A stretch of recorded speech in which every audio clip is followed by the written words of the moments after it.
Okay, so my name is Hughes. So I teach at Webster County. I'm by nature middle school math and science certified and did that for 8 years. And then now I've been at the high school level, mainly teaching Algebra 1 for half my day. So this session is going to be about what the 5E model is. Has anybody used the 5E model or written a 5E lesson plan before? You? Okay. So a lot of these things I feel like I already incorporated in my lesson plans.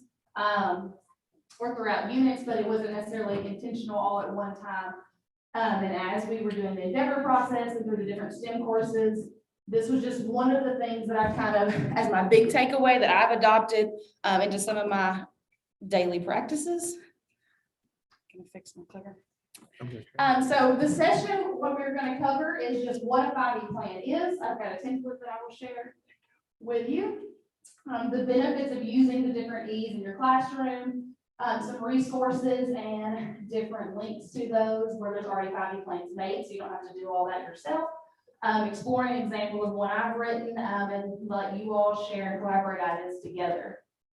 So the 5 E's are engage, explore, explain, elaborate, and evaluate. So as you look at these, if you've never used it, you probably say these are some things that you know that you try to do. I mean, we all want to engage our students. We want to let them explore. We want them to make those connections. And then by nature, we evaluate them, right? So, but a lot of this pushed me away from the day-to-day of worksheets and tests and those type of traditional practices to the STEM side and bringing those things together. So we're going to explore each of the E's and then look at some resources. So, but with that, why use the 5E plan? Because it's the best practice for our students so they can achieve a depth of understanding in all the STEM areas. The 5E model will push the teachers to be the facilitator and take a step back in our classroom. It really allows it to be student-centered. And allows them to better apply what they know in a situation. If they have the real world conversations, they think through the problems. They get to use cross-curricular connections because you're bringing in the technology and the science into my math classroom, which then obviously benefits other classes and content areas besides just our own. So with that, it does take time. Designing a 5E lesson plan, because it's not just a one-day thing, it does take quite a bit of time. So there's more time spent on the front end, but the benefits of seeing students go through this process with all the lessons does outweigh that. It will take up multiple days of your class time, so that's a pro and a con. Sometimes we'll push for class time, or we have different things that happen in between that space these lessons out, but yet it also will, fill up several weeks of your time with a 5E. The lessons can be adapted and you make them your own. The one you're going to see from me today, like 2 of the things that are in this plan are things that I've used across the last several years anyway, that I was already using. And then I just built the entire 5E plan making those connections. The planning can take anywhere from, or not the planning itself, but the actual lesson, implementing it could cover 3 days. You might get through all 5 E's in 3 days, or it could take up to 2 weeks. For me, one of my big things was that it doesn't necessarily have to be taught consecutively. You might not do engage today and then explore the next day. It can be done across the unit. So if you already have your entire unit 1 planned out, it's just trying to be intentional about, do I have an engaging activity? Do I give them time in this unit to explore? Do I give them time to elaborate, expand their ideas? So they may not be consecutive days. And when we were first introduced to this model, and you're writing one lesson plan with all 5 E's, I was thinking, it's like a one-time thing, whether it takes 1 day or back-to-back 3 or 4 days. But now to make this real, especially when our students are on a hybrid schedule or they were remote and just being crunched for time, I see this as something long-term that I will just be intentional about using in every single one of my units to make sure I address those E's. So the first E is to engage, which is really where you hook your students in. If we go back to the undergrad classes, when we had to write those large lesson plans or the K-10 lesson plan days, you were all about what's going to be your hook when you start this lesson. And that's really what the engaging process is to get the students interested, pique their curiosity. So it might be a video clip, but it might just be an activity where you kind of leave them hanging. It's like a cliffhanger where they still want to know more. For me, a lot of the ones that I've used have brought in the 21st century skills. It's letting them discuss things, and whether it's whole class, whether it's small group, in pairs. And so the discussion and the technology things is what we've used, but it's also just brought a freshness to my classroom. I'm using resources that are new to me and to my students. Therefore, they're not coming in every day. I mean, there's the same structure and the same procedures in the class, but they don't just predict what's going to happen, because there's different engaging things that are happening, which makes it fun for them and fun for me. The second E is to explore. And so we know what explore means, but how do we do that? The great thing about exploring is it's a perfect time to build in some of the partner work. It may be independently. Some of my students choose to do this independently. Large groups, probably not a good idea, because what happens when you put students in large groups or in, well, 4 or 5 people? Sometimes just 1 or 2 do all the work or do the exploring, and they're not each exploring. So it is, from what I've seen, it's best if they're just in partners or by themselves. Allow them to explore. That way they're actually doing the exploring, practicing the skills at their level and at their pace. It's a good chance to practice the things that they already know from previous grade levels, and just see where they are and reevaluate that, implement the vocabulary that they've learned. But it's a good time for the first-hand experiences. So obviously exploring. When we're exploring, we're wanting to find out things, we're seeing what we're interested in, learning. And so this is where you can have them collect data, do an experiment of some kind. So with those first 2 E's, here is, and I will open it up if you don't have a QR code scanner and give you a few minutes, but we're going to take like 7 minutes. This has a list of resources, several of the ones that I have used and a couple that I have yet to use, but I've looked at. But in this, there are already made 5 lesson plans. There are several of those engaging and exploring activities that are already made for you. You can search on most of the resources by content area or by grade level. So QR code it, and then if you don't have a QR code scanner, I will click that link and you can just type in the websites.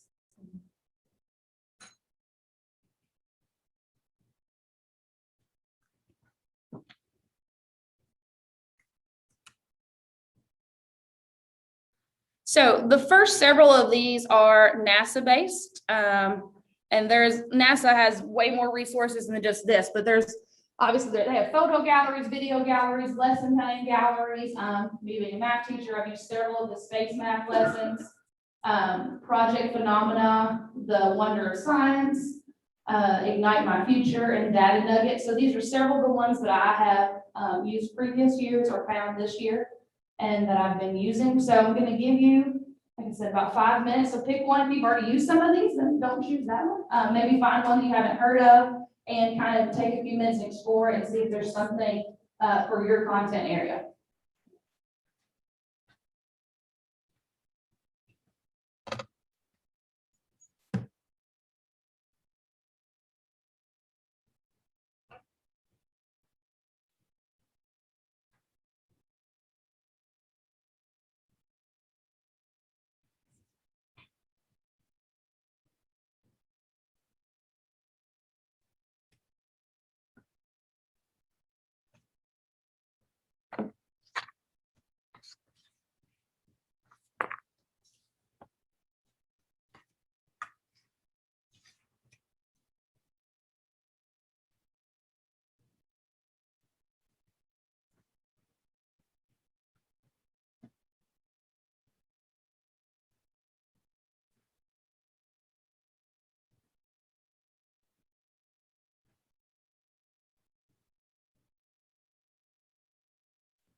Has anybody ever used any of these before in their class?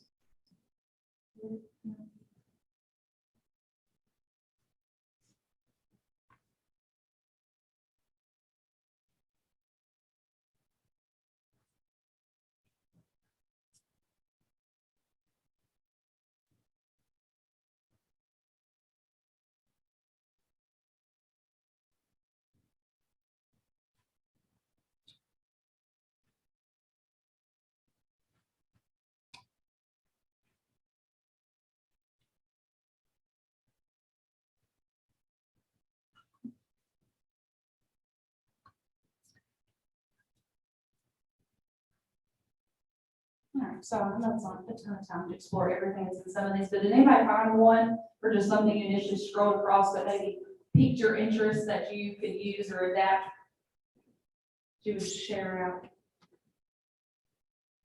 I'm not sure on microphone. We were talking with like sixth grade math and science.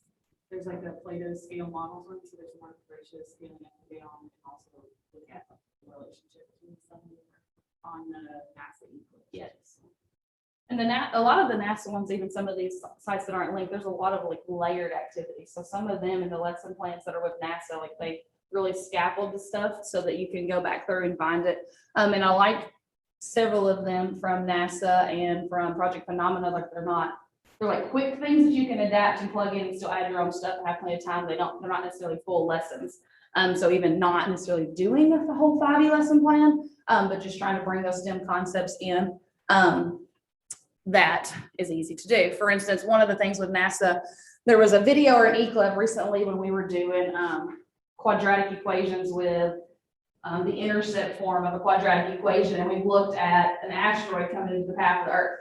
And like, why would we need to know where potentially an asteroid is going to intercept the path of the Earth? And like how precise we would have to be in knowing that, even though the scale of the whole solar system was way larger than inches and feet and things we typically think about. We got to have those real world discussions just because of one picture to connect our actual math concept for that day. So that those resources, which if you've got the tab open, you've got them now, but that's in the folder that you can take from the PD2. So you'll have those to come back to, hopefully to use.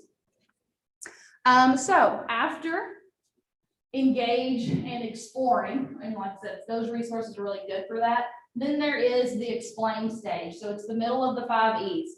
This is where you want them to begin to develop their own thinking and being able to talk for themselves and explain it, verbally, writtenly, showing a model. So this is the phase where they get to do that, start to prove why they know this. So the logic comes into play. Your students should be able to start to concretely describe and interpret things. It can be the phase where and if there's direct instruction, because the 5E model does push for student-led. But if you need to do a mini lesson, do some reteach, this is the phase that would take place in. And then hopefully they can continue on with their activity and discovery on their own. Then there comes the elaborate phase. It's a planned student investigation or discovery time. So this typically takes more of the time, so more of the days than some of the other phases of just engaging and figuring things out. So this is usually a project-based learning time. It's where they cement the knowledge before they actually do the evaluative phase. It extends their understanding from the previous concepts. It's where they actually get to apply it. This looks differently across all my classes because between regular classes, co-lab classes, my ELL, my honors classes, like how far I push them or how far they go is going to be different based on the level of those students. There may be extra guided questions in some classes. Some students you may have take it a step or two farther. And then that leads to evaluation, where the students represent their level of understanding and reflect on their own learning. Teachers, this is also a time that you can kind of evaluate yourself, because if the students are not doing well, on whatever project or activity is in this phase, then you know that there needs to be some reteaching and looking back at those things and those concepts. And with the evaluation thing, so the whole 5E purpose is that it's modeling and they're creating projects. It's not, the stereotypical test. And so this is still an activity. It's still student focused and them doing the work. So that is the 5Es, and then we're gonna look at an example lesson. Maybe. So I will share this first before I go into my lesson. Is in the folder, there is just a blank 5E plan. Like I said, I know every district, every school kind of has their own lesson plans, but this is just the generic, 5E plan where it has all the 5Es if you were to do your own template. But as I said, going through it, since for me, and it might be the same case for you, that it becomes where I use it throughout a whole unit I already have, it's not really in one lesson plan for me. So you may want to use the template or may not. So this is one of the first ones that I created on my own, where I didn't just beg, borrow, and steal and piece together ones that were already out there. And it was for systems of equations. And we'll skip on down past all the standard stuff to there. So the engaging piece of this was just showing, it was a NASA video, it was a NASA clip, where my students got to see in real time, why would we need to know? This one was where a certain rocket was going to potentially intercept one of the space stations, and so we had to plan out where that path might connect of those two equations. So this got them into the why. Why would we need to use this? So it was just a NASA clip. That was the engaging piece, phenomena. And then we had several class discussions following it that kind of took up, our time for that day. But that one was a short piece. So then the Explore Day was doing something, like I said, this wasn't something I had to totally create. It was a Desmos activity, something I'd already done in previous years. And the students just got to look at, because as freshmen, they did some with systems in 8th grade. So it was allowing them to look back at stuff that they had in the previous year, but maybe kind of forgot about. So this particular Desmos activity was just a card sort, or well, not the card sort, a set of cards, where it just kind of had them basically graphing a few lines, seeing what happened, figuring out that the solution means where they're going to intersect. So it was just reminding them of their vocabulary they should have already known, re-exploring that, for themselves. And then the Explain Day was also a Desmos for them. Loved some Desmos. But it had them where they had to fill in some things kind of on their own too. So they did have to do the explaining or some reasoning as to why. On this one. So they had to sort cards, but then when they got to slide 5, they had to explain, why they sorted the cards the way they did, why those paired up together, why these two had the same solution, hopefully started to use that vocabulary. So both of those two pieces, or those two E's, were things that were stuff that I already used and had incorporated into my classroom. And then we got to what took up more of the time in my room, was the elaborate and evaluation phase. So the elaborate activity, and I've got pictures of what a couple of my students did here in a minute, was a go of the flow problem. And it went through the need for traffic flow and predicting how many cars were going to come into a roundabout. Now, the thing that I did not consider when I was first doing this was that most of my students had no clue what a roundabout was. Because, where we live, there's maybe 8 stoplights in the entire county. And so they've never even seen a roundabout or understand that process. So I kind of neglected that at first, and we had to go back and really discuss what is the point of a roundabout, and that cars don't immediately take the very next exit then on the roundabout. They may go all the way around almost. And so that was kind of a unique real world conversation that I didn't expect that did take place with this. But this particular activity already had, since it was the elaborate for them to figure out, but it also had a problem 1 and a problem 2. And if they couldn't do problem 1, then they really didn't understand problem 2. And so most of my honors kids were the only ones that we ever got to problem 2 with. So it kind of pushed and had that extra extension activity for those higher kids.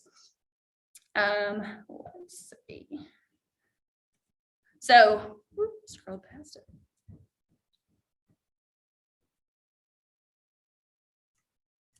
Problem 1 up here, maybe.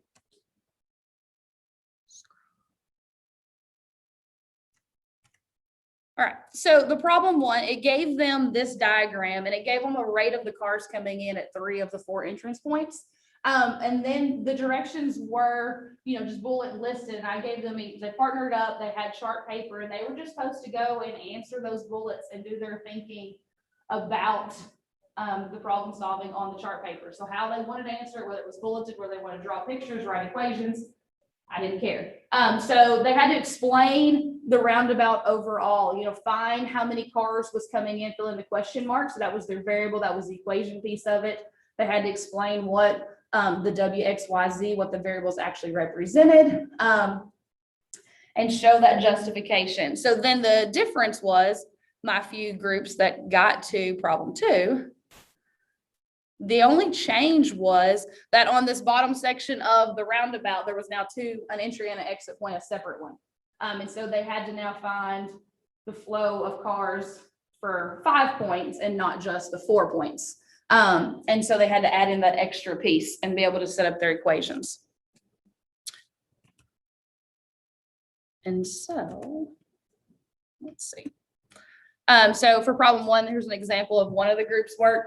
They quickly said, that the number of cars entering must equal the number of cars exiting if it's not going to become too crowded, which was a true statement. And then they, based on the rates they knew, they put that 50 plus 80 equals the 30 plus the question mark one to figure out that there'd be about 100 cars. And then they set up the different situations for those to keep it all the same, because if it was going to be a system, that they had to be the same rates. And so that was for that piece. And then here's an example of a group that did number 2. Like I said, the only real difference was they had to now add in the extra variable and look at the other set of cars and kind of think about that and the rate of those. And that one did ask them to write at least 3 or more equations to prove how those could be true or equal.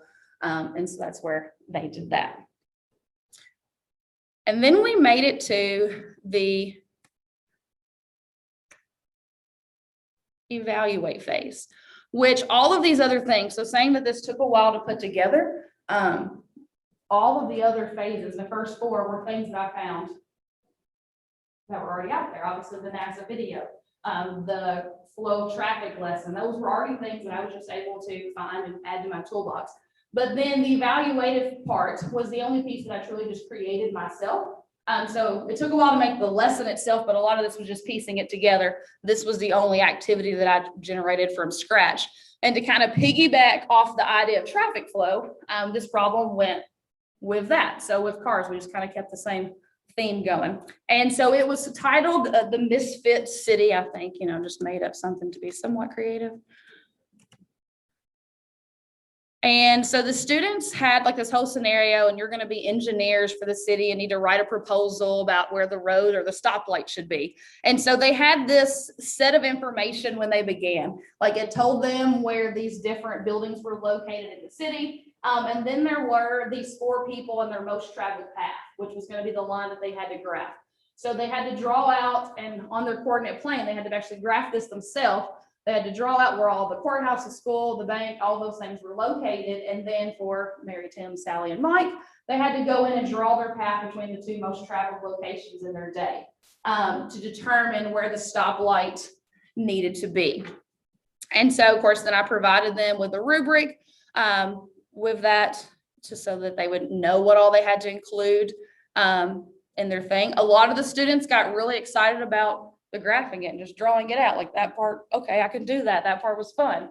And they were thinking in the real world aspects of it. So that part was easy. A lot of them then, didn't find the last part here, the point of the whole thing, doing the actual substitution of the equations part very much fun. But they did it nonetheless. So here is what one of them actually looked like that, kind of neglected the math part. So they did the fun part and not the other part. So with it, this one was not, pretty. Some of the girls actually got into like drawing. So I think the next one kind of shows that to signify what the courthouse would be and different things and not just points. But when they graphed all of their lines, 3 of them went through where the stoplight would need to be. One of them didn't really go for that congested area. And so you're going to see on the other one, but a lot of the classroom discussions came back through the ones who did the plugging in, trying to prove the equation. The solution then worked for 3 out of the 4. Well, they forgot about the fact that one of them never crossed that path. So it was like, well, what's wrong with my equation? Why does this solution not work? And they just kind of, checked out for a minute and forgot the easiness of, they thought they were doing something wrong in the math and not thinking logically that that car never drove that path. So this one, I explained the stoplight needed to be at 4-4 because that's where 3 out of the 4 people go, which was true. This student obviously wrote in a little bit more detail, did some color coding. Like I said, this, boys example versus girls example, maybe not always, but drew some little buildings here, did the color coding. They also did the math. And that's what, that was her question marks on the one that didn't work, not like me questioning why she didn't, she just left it like, this didn't work.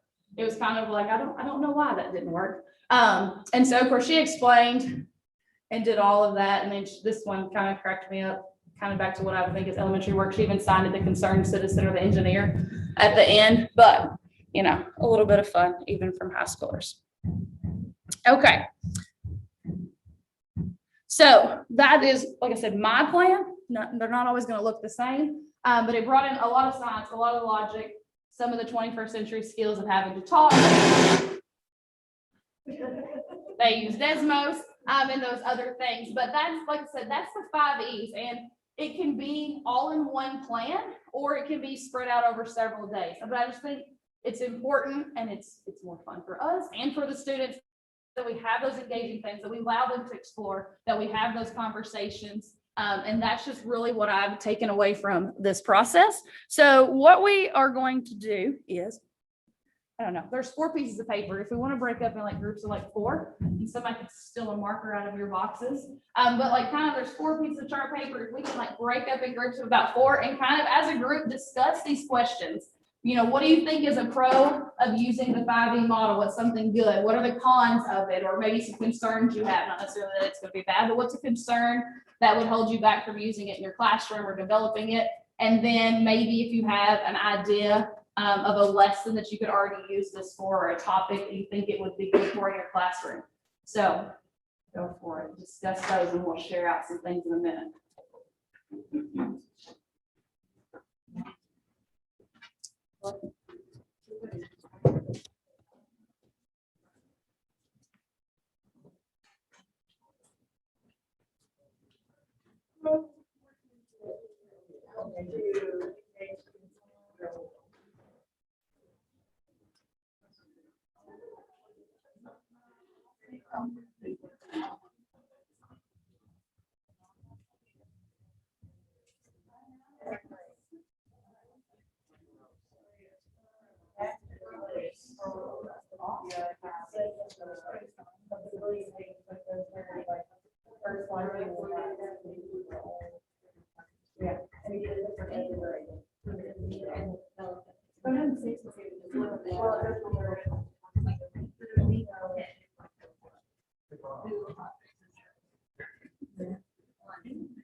Also, it allows you to all see where they are. Yeah.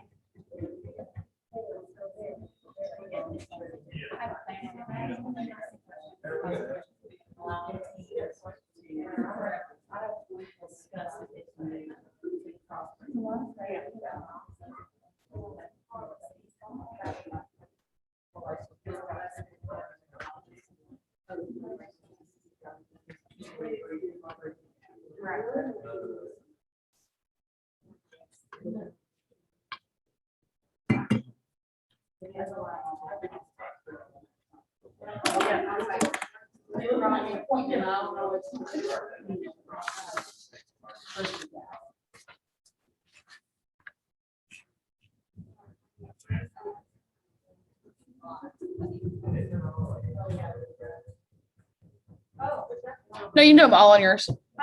Yeah.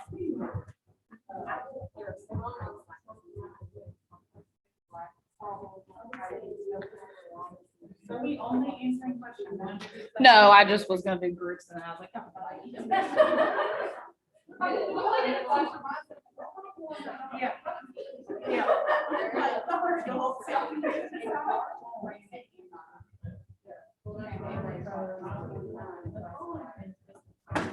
Yeah.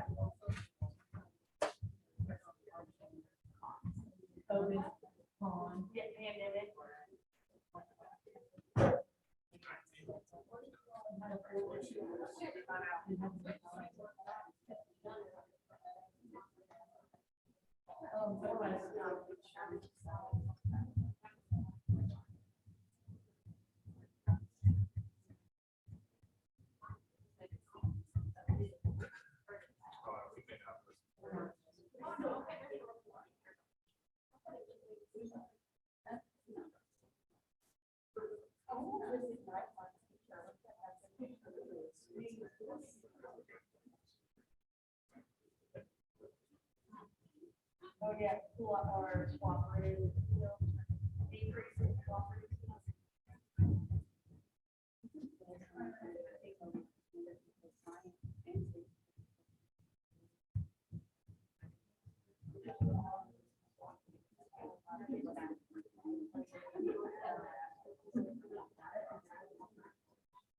Yeah.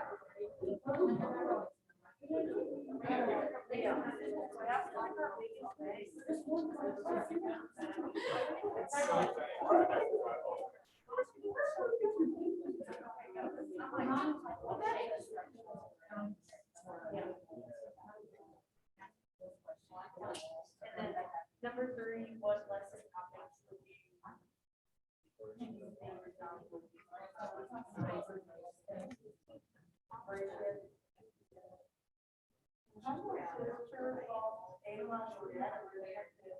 All of these like Bigfoot and the longest talker stuff and like learning how to use resources.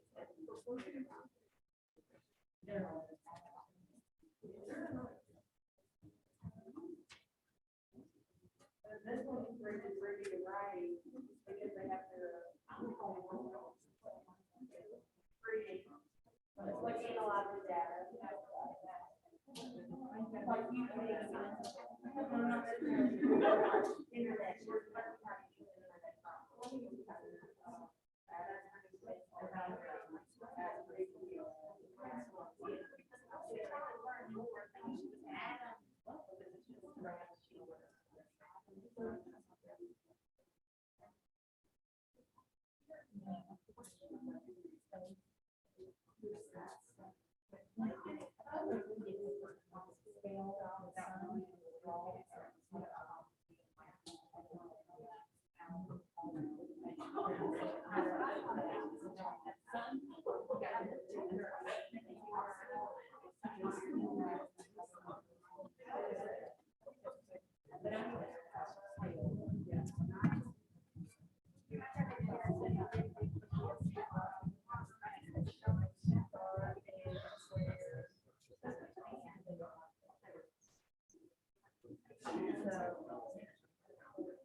So we'll take about another minute and then we'll share out our pros and cons.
All right, so I know some people might still be discussing question number 3, and that's gonna be an ongoing thing, but with question 1 and 2, the pros and cons, Is there a certain group that wants to start us and talk about your pro and con and what you discussed?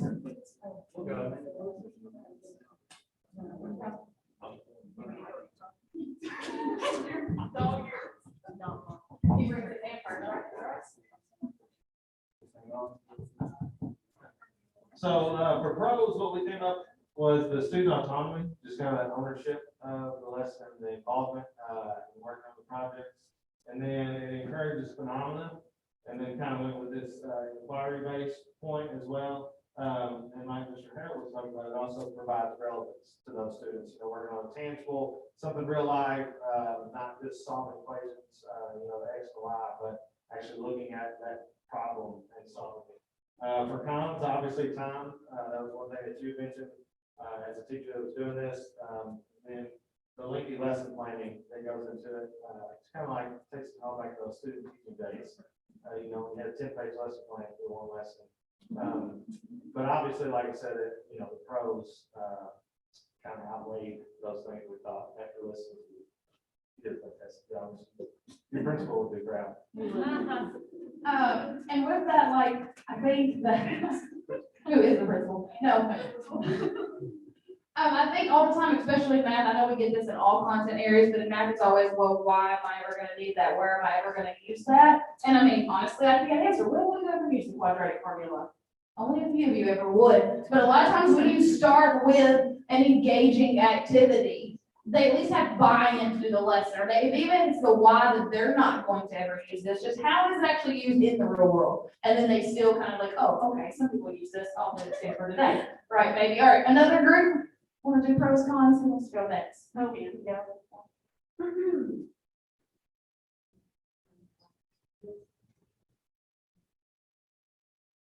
Ours was a lot like their group in that for the pros that it does increase engagement and also that retention between new lessons and then bringing in that prior knowledge as well. And then all students have access to the content because when you are in the 5Ds, you are, especially in the Explorer, you can go into different areas. Like you can hit your gifted and you can also hit your lower level. And then also those that are on grade level. And then allows for cross-curricular instruction. That was something that we were talking about because she does math and she does science. And there's a lot of times where those intertwine with each other. And just when you are able to do this, you can hit those different curriculums at the same time. And we said the same thing for the cons is the time. And especially during a pandemic, you are rushing through everything anyways. And so, and then, do we have to answer very next? Not yet. All right, another group? Ours is just to reiterate, the student's focus and student centered, no matter what type of student it is, they're going to benefit for at least one of the E's. And then as well as the cons, to add to that, it can be a little expensive from a science standpoint. I just have my $75 classroom stipend. And sometimes I don't get that. So, using your own pocket, kind of from your own pocket money or whatever. And then you have to be super resourceful. So, my opinion is the time consuming part, that's the hardest thing for me, is finding all of those resources that are free when you want to have something more hands-on. So the first one is about the same idea as everybody. This one increases depth of learning, and then we're like, well, what are we learning? It will really learning problem solving skills and real world skills. You're providing an opportunity to learn not just the academic content, but how to think through different real world scenarios. So, and that can take you several different directions. I know we were working on sales tax yesterday. And so we got into the science, or not science, the social studies of Kentucky versus Tennessee. So that was a lot of fun. Question number 2, of course, the top. This one is allowing students the opportunity to apply from your math, but also just your academic skills. Like that one student decided to do the fun part, the real world part, but then never actually got to the skill that we needed to have them do, the actual substitution, equation, and things. So I just put a little arrow here that says you just need to be intentional on making sure that the the students get what the lesson is as well, not just all project-based, but like at the end of the day, are they able to have a skill or week or lesson or whatever? Are they able to still do content or do they just have fun with the project? So with that, I think, since you said depth of learning, you all kind of hit on something about the five, but the 5E like naturally kind of scaffolds almost. Yeah. So it does build for all those different learning groups as you go through it. So it scaffolds your lesson, but it scaffolds to the abilities. And like I said, it can be, spread out across a whole unit, maybe not chunked because of the time. So it takes a lot of time to plan it. It does take up several days of implementation. And that's why typically I have kind of spaced it out. So with that, leading into question number 3, is there a certain like lesson already or certain topic or unit that you already have an idea that you can implement this from? Or, maybe another takeaway about 5E because you didn't know what it was coming in today? Is there anybody that would like to start with that group? Okay.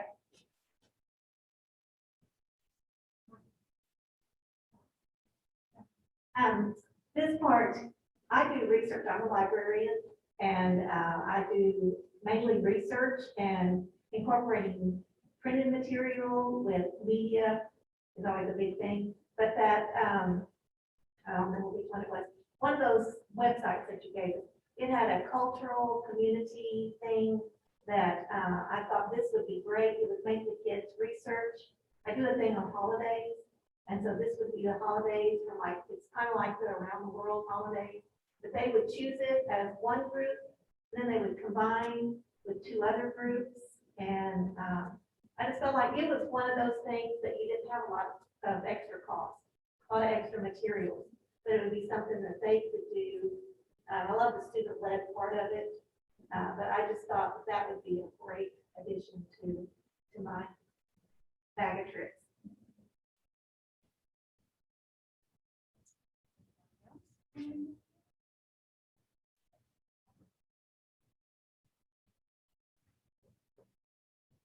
We talked about, my whole grade level team is actually here, but we talked about, like math and science and reading, we, can combine space and ratios with like scaling the different planets and looking at the different units, and things involved in that, and that's all some really good stuff already made to start this, so that was helpful. There is a lot of those resources have a lot of, like, I go back to the middle school side of it, like thematic units that already have a lot of those cross-curricular built-in things. And then with your explaining phase, like I said, the math and science go together a lot, but with the explanation phase, you bring in a lot of those ELA standards and different things, whether it's just the discussion, the presenting, the talking, or even the writing of our explanations. So you bring in a lot of those standards as well that are cross-curricular. All right, anybody from group 2? Got an idea, lesson you want to use, way to implement?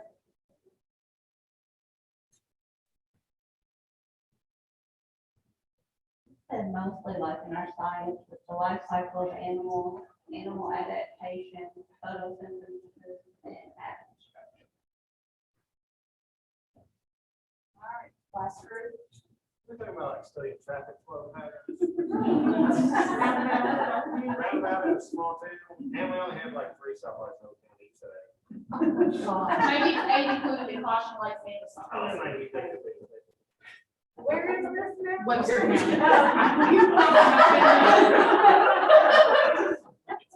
Yeah, we'll have you down sometime. It sounds nice compared to Warren County. Yeah, you do not have to worry about stoplights or traffic.